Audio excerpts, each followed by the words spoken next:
প্রিয় ভাই বোন বন্ধুরা, আপনারা দেখতে পাচ্ছেন আমি এই মুহূর্তে দাঁড়িয়ে আছি বাংলাদেশের গোপালগঞ্জ জেলার টুঙ্গিপাড়া উপজেলা পূর্ব পাটগাতি মণ্ডল বাড়ি জমিদার বাড়ি।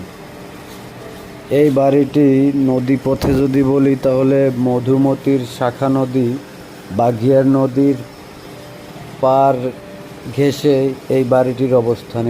এই বাড়িটির মোট জমির পরিমাণ প্রায় 10 একর। আমরা যতটুকু জানতে পারি এই বাড়ির সর্বশেষ জমিদার ছিল বাবু সুশীল চন্দ্র মণ্ডল। এই বাড়িতে মোট চারদিকে চারটায় ভবন ছিল। দক্ষিণ দিকের ভবনটা ছিল মন্দির, যেটা ধ্বংস হওয়ার পরে নতুন করে মন্দিরটি করা হয়েছিল এবং নতুন একটা মন্দির আছে টিন শেড। আর পশ্চিম দিকে যে দোতলা ভবনটি ছিল সেটা ধ্বংসের পরে ওইটা একেবারেই নষ্ট হয়ে গেছে। বাকি আছে পূর্ব দিকের একটা ভবন আর উত্তর দিকের একটা ভবন। তো উত্তর দিকের ভবনটায় আসলে কেউ বসবাস করে না। পূর্ব দিকের ভবনটায় একটা পরিবার আছে, তাও কয়েক পুরুষ পরের। সঠিক ইতিহাসটা তাদের কাছ থেকেও জানতে পারিনি। তবে প্রচলিত কথা বা আমার জন্ম এই এলাকায়, আমার পাশে আমার শৈশব কৈশোর যৌবনের একটা সময় এই বাড়ির সাথে ওতপ্রোতভাবে জড়িত থাকার পিছনে মূল কারণ হলো এই বাড়িতে অনেক ফলের গাছ ছিল, যেটা আমাদের এলাকায় সাধারণত অন্য বাড়িতে ছিল না বা লাগায়নি। তো আমরা সব ধরনের সিজনালি ফল এই বাড়িতেই খেতাম। হ্যাঁ, জমিদারি আমলে শুনেছি ওনাদের অনেক প্রভাব ছিল। এই বাড়ির সামনে দিয়ে নাকি কেউ মাথার চুল আঁচড়িয়ে হেঁটে যেতে পারতো না, চুল মানে এলোমেলো করে দিত বা এলোমেলো করে চলতে হতো। বাট আমাদের সময়ে এসে বিষয়টা ঠিক অন্যরকম। আমরা এই বাড়িতে মূলত ওনাদের বাইরে থেকে দরজা বন্ধ করে দিয়ে রীতিমতো ঘরে আটকায় রেখে এই বাড়ির গাছের ফল পেড়ে খেয়েছি। যাক, সেসব অন্য কথা। এবার প্রসঙ্গে আসি। মূলত যেটা জানা যায়, ওনাদের জমিদারিত্বটা যেভাবে পেলেন, কথিত আছে 7টি ধনের মাটি এই জমিদারদের পূর্বপুরুষের কোনো এক ব্যক্তি পেয়েছিল এবং তার থেকেই ধীরে ধীরে তাদের জমিদারিত্ব পায় এবং কয়েক পুরুষ নাকি তারা এই জমিদারিত্ব ধরে রাখে। সর্বশেষ যিনি জমিদার ছিলেন তিনি হলেন বাবু সুশীল চন্দ্র মণ্ডল। আমরা একটু পরেই তার সমাধিটা দেখতে পাবো। তার আগে আপনাদের দেখানোর চেষ্টা করব যে পশ্চিম দিকের যে ভবনটা, আপনারা এখন যে ভবনটা দেখছেন সেই ভবনটা মূলত একটা বিনোদনের ঘর হিসাবে আমরা বলতে পারি। তখনকার সময়ে তারা যে বিনোদনটা নিত বিভিন্ন নাচ এবং গানের মাধ্যমে, আমরা এলাকার সূত্রে লোকমুখে যেটা জানতে পারি, এই রুমটাই নাকি ছিল তখন গান বাজনা করার মতো একটা রুম। যাই হোক, আমরা এখন যে রুমটা আপনারা দেখতে পাচ্ছেন এই রুমটা মূলত আবাসিক রুম, অর্থাৎ জমিদারদের পরিবার এই রুমেই বসবাস করতো। দেখেন কি অবস্থা। আমরা যদি একটু ছাদটা দেখাই, হ্যাঁ আমরা এখন দেখেন এই যে সুড়ঙ্গ পথটা, এটা বেড়া দিয়ে আটকানো, ওই সুড়ঙ্গ পথটা দিয়ে নাকি সোজা নদীর ঘাটে যাওয়া যেত মাটির নিচ দিয়ে। কতটুকু সত্য জানি না, আমাদের সময়ে এসে আমরা যেটা পাইনি সেটা তো আর শোনা কথা মাত্র। হ্যাঁ, তবে আমরা ছোটবেলা থেকে যে ধনের মাঠি শুনে আসতেছি এবং মানুষকে আমরাও দেখিয়েছি, কেউ এসে জিজ্ঞেস করলে যে ভাই ওইটা ধনের মাটি, হ্যাঁ তার একটা মাঠই এই বিল্ডিংয়ের ভিতরে আছে। আমরা দীর্ঘদিন যাবৎ দেখেছি। এবার আমরা উত্তর দিকের যে ভবনটা আছে সেই ভবনের প্রথম কক্ষে ঢুকলাম। এইখানে মূলত এই কক্ষটা অনেক বড়। এখানে মূলত বিভিন্ন সালিশ দরবার বা রাজকার্য, জমিদারি কার্যকলাপের যে বিষয় আসায় এই রুমটাতেই হতো, উত্তর দিকের এই রুমটা। তো এই রুমটা দিয়ে আমরা ছাদে উঠবো তার আগে আপনাদের এই ভবনটার কয়েকটা রুম দেখাই। সব যেহেতু দেখানো সম্ভব না, ময়লায় যে যার মতো করে পারছে সেই এই মাল মাল জিনিস ও মাল জিনিস দেখেন হাবিজাবি দিয়ে ভরে রাখছে। আপনাদের ভালো করে দেখাতেও পারতেছি না, তবে এটুকু বলতে পারি যে এই বাড়িটি কোনো এক সময় কত জৌলস এই বাড়িটার ভিতরে কাজ করত, কত রাজা মহারাজা, কত ধনাঢ্য ব্যক্তিদের পদচারণায় মুখরিত ছিল এই বাড়ির প্রতিটা কক্ষ। হ্যাঁ, আমি এখন সেই ভয়ঙ্কর সিঁড়ি, যদিও দেখতে ভয়ঙ্কর, আপনাদের কাছেও ভয়ঙ্কর মনে হবে, কিন্তু আমরা অভ্যস্ত এটা বেয়ে বেয়ে। বহুবার এই সিঁড়ি বেয়ে ছাদে গেছি, রাত হোক দিন হোক, এটা আমাদের কাছে কোনো বিষয় ছিল না, যেহেতু আমরা খুবভাবে পরিচিত।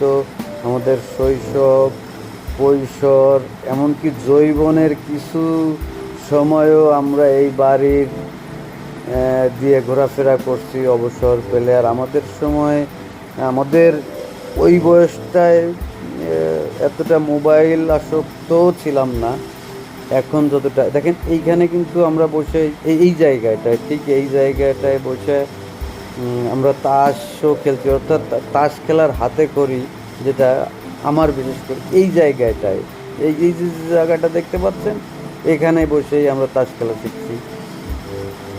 আমার মনে আছে ছোটোবেলায় এই যে ফুটাগুলো দেখতে পাচ্ছেন, গর্ত, ওর ভিতরে শালিকে বাসা বাঁধছিল। তো শালিকের বাচ্চা তুলছিলাম, ওইখান থেকে শালিকের বাচ্চা নেওয়ার পরে এই বাড়িরই ভদ্রলোক মারা গেছে, বাবু কৃষ্ণকান্ত মণ্ডল, তাকে কেষ্ট মণ্ডল হিসাবে ডাকা হতো। তিনি আমাকে এই যে পাশে যে আপনারা একটু আগে দেখতে পেলেন যে সবেদা গাছ, ওই সবেদা গাছে আমাকে বেঁধেও রেখেছে। তখন আমার 8-10 বছর বয়স, যাই হোক। হ্যাঁ, এখন দেখেন সেই ছাদগুলোর অবস্থা, প্রতিটা ইঞ্চিতে ইঞ্চিতে আগাছা পরগাছা জমে এমন অবস্থার সৃষ্টি হয়েছে। এখন এইখানে ওঠা, যেহেতু আমরা লোকালের, তাই আমরা ছবিটা করতে পারতেছি। বাইরের কেউ আছে আমার মনে হয় না যেভাবে ছবিও করতে পারে। হ্যাঁ, এখন আমি আছি এই উত্তর দিকের যে ভবনটা, এর থেকে দেখেন আমরা আপনাদের দেখাবো, ওই যে দেখা যায় পূব দিকের ভবন, ওইটা পূব দিকের ভবন যেটায় উঠছিলাম আপনাদের দেখাইছি। আর এটা হচ্ছে উত্তর দিকের ভবনের ছাদে এই মুহূর্তে আমি আছি।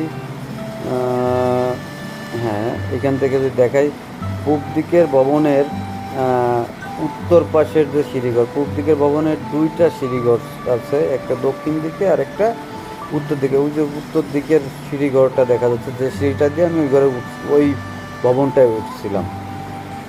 এবার নামার পালা।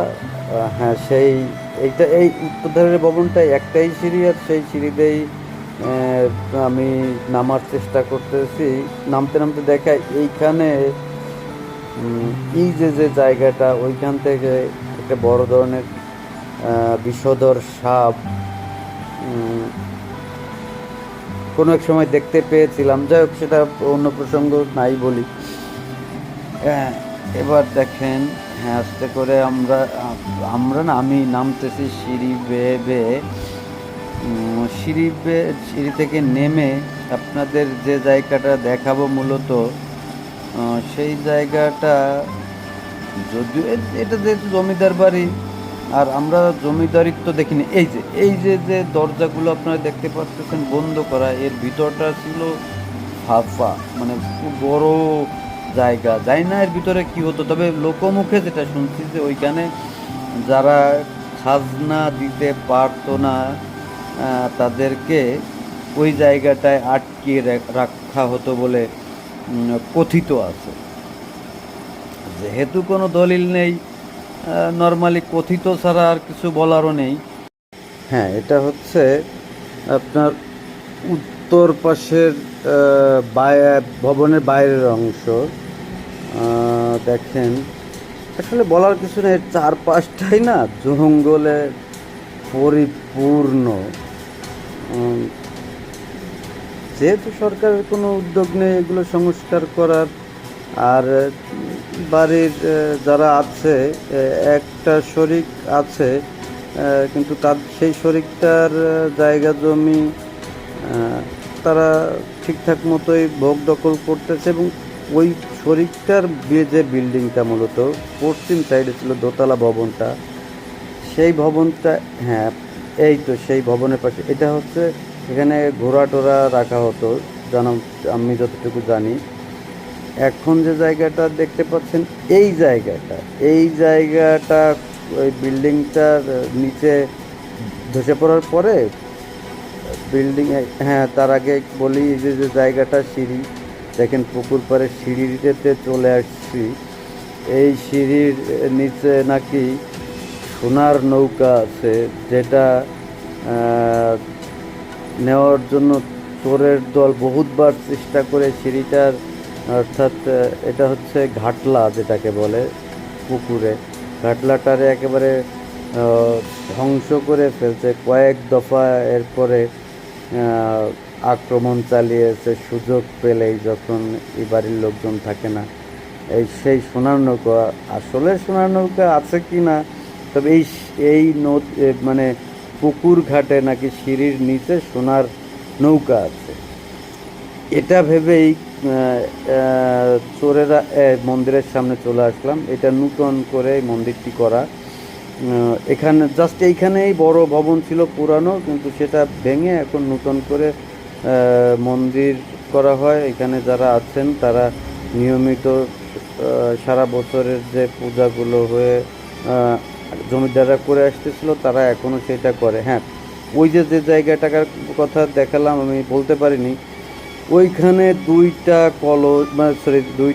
ঘটি, অর্থাৎ জল রাখার যে পাত্র আমরা ঘটি বলি, দুইটা ঘটিতে রূপোর টাকা ওই ভবনটা করতে গিয়ে পেয়েছিল, যার একটা আমার কাছে 50 পয়সার একটা কয়েন আমার কাছে আছে, আমি রাখছি। এরকম অনেকের কাছেই আছে, কিছু থানার থেকে খবর পেয়ে থানায় কিছু নিয়ে গেছিল।